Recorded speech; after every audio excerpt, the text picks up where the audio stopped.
Okay, now this spinal motor neuron, that was the lowest level in hierarchy which controls the movement. And these spinal motor neuron, they execute the movement. And these, they can be broadly divided into four types. Like there are the primary afferent fibers which carry the sensation from the cutaneous receptor, cutaneous receptor, and deep or subcutaneous or muscle or tendon, or we will call it deep peripheral receptor, deep peripheral receptor and cutaneous receptor. From there it takes from there it takes the sensation, and they will end in the spinal gray matter and form the connection with four type of the neuron. The local interneuron, these local interneuron, first of all, like if it is monosynaptic, they will form a synapse with the motor neuron, whose axon will exit the spinal cord to innervate the muscle, right? Like in the monosynaptic, the sensory one afferent is going and efferent is coming, efferent, that alpha motor neuron. That is the one connection. Second is, they might form connection with the local interneuron, whose axons, these interneurons axons, they are confined either to the same spinal segment or one or two above. We can say plus minus one or two. Like if it is acting L1, so it might go T12 to L2, or it might stay within the L1. So these local interneuron, one or two above and below the concerned segment. Okay, now the third one, that is the propriospinal neuron. The first was motor, the second local interneuron, third is propriospinal interneuron.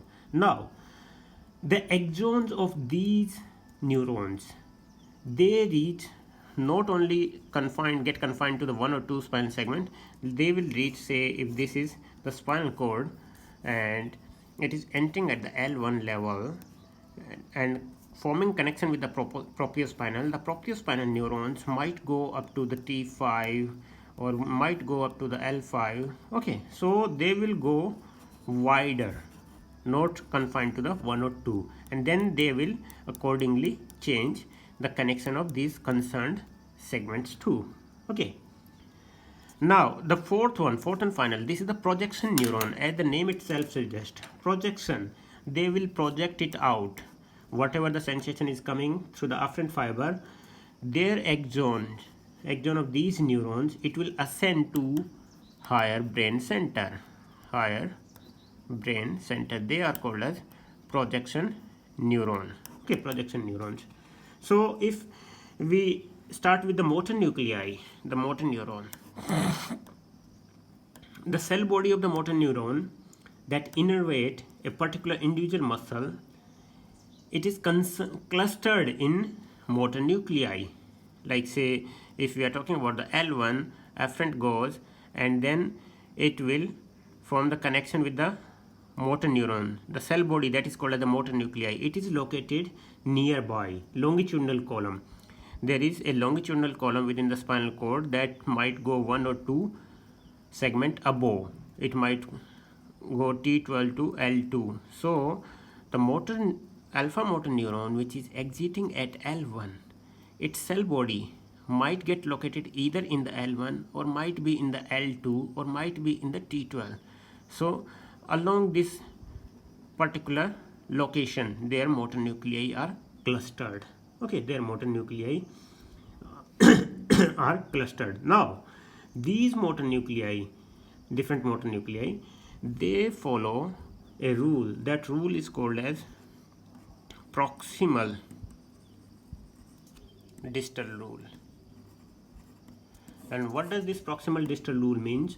According to this rule, the motor nuclei of the muscles that innervate the most proximal muscle, they will lie most medially within the spinal cord, while those innervating the peripheral or the more distal muscle are located progressively more laterally. Say I'll explain it. Say this is the spinal cord, and we are talking about upper limb. Okay, this is elbow part, so we can say this is forearm and this is the arm. So the motor nuclei which controls these proximal muscle, it will lie medially, and the motor nuclei which control these more distal muscle will lie more laterally. So this is proximal lateral, proximal distal rule. Means the proximal muscles motor nuclei will be more medial, and distal muscles motor nuclei will be more lateral. This is the proximal distal rule.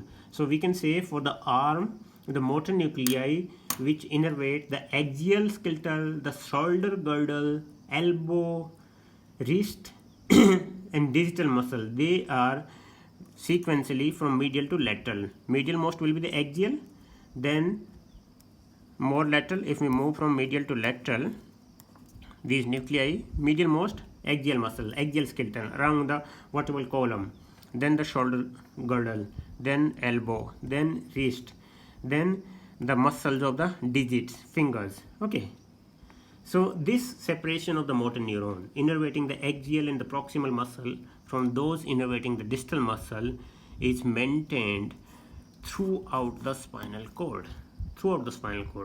Okay, now these axons, that is regarding the motor neuron we had talked. Now the interneuron, the local interneuron, that also represents the same proximal distal rule. The interneuron in the most medial part of the spinal cord project to the medial motor nuclei. See, like there were interneuron. What is interneuron? मान लीजिए this is spinal cord and these are the motor nuclei. Like say this motor nuclei is medial most. So the interneuron which is concerned for the proximal muscle will communicate with the medial most one. The interneuron which is concerned with the elbow part will communicate with this one accordingly. So they are also accordingly represented medial to lateral within the spinal cord. Now coming to the propriospinal neurons. Now the axon of the propriospinal neuron, it goes, as I said, upward as well as downward along the spinal cord, right? They move upward and downward and terminate, ultimately they will terminate on the, not on directly on the motor nuclei, but on the interneuron. Say this representation with the orange color is the motor nuclei, green one is the interneuron. Then suppose the projection neuron, the pink one, they are coming, they will end up on interneuron. Okay, they will end up on interneuron. So axon of the medial propriospinal neuron, these propriospinal neuron, they run in ventral and medial column within the spinal cord. They run medial and ventral column, anterior, we can say anteromedial column. They have long axon, they will branch extensively, and throughout the entire length of the spinal cord, they help in coordinating the movement. Say if the neuron, say originating from the L1, we take the example of L1, and if it reaches up to cervical part and it gets connected with the interneuron of the cervical. So what does it mean? It means it helps in coordinating the movement of the neck. And if it reaches downward, L5, S1, it means it will help in controlling or coordinating the movement of the pelvis. So these proprioception, these propriospinal, not proprioception, propriospinal neuron help in coordinating the movement of the entire axial system or the neck or the pelvis.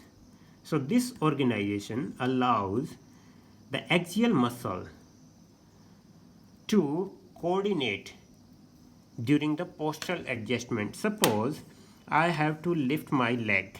I have to lift my, say, this is my left leg and this is my right leg. So I have to lift my right leg. There is something happening with my right leg, like I got a mosquito bite, I have to scratch or I have to lift it up. That's one part of the movement, the lifting of this leg. But when you lift this leg up, then your center of gravity will change, center of mass will change, so all other muscles have to work accordingly, right?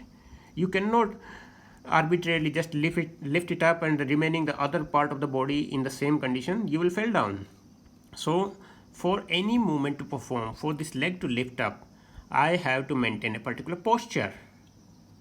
Okay, particular posture, and that posture, with the help of the coordinated movement of the neck and the pelvis and the entire this vertebral column axial muscles, will help me to easily perform this movement of lifting the leg. So that is done with the help of the propiospinal, these propiospinal neurons. The lifting of the left leg, why? Because there happen any scratching or any heat stimulus or whatever. Suppose that happens in the L5 segment. Now the L5 segment sensory neurons, this receptor, it will stimulate those propiospinal neurons, and these propiospinal neurons reaches higher up to the cervical and lower up to the pelvis. So entirely all the proximal axial muscle it will control for this leg to lift up. So that is the crux of knowing what is how complicated and how complicated, yes, yet simplified coordinated movement happens with the help of these different neurons. Okay, now this was regarding the medially located, the propiospinal. Now there are few more propiospinal neurons that are located laterally. They interconnect the small number of the segment. The one which are located more laterally, they will not diffuse the entire length of the spinal cord, but they will diffuse up to only 2 to 3 or 2 to 4. Okay, 2 to 4 segment, and then accordingly, say the limb was we were lifting up the leg, then it will help in lifting that particular leg muscle. Okay.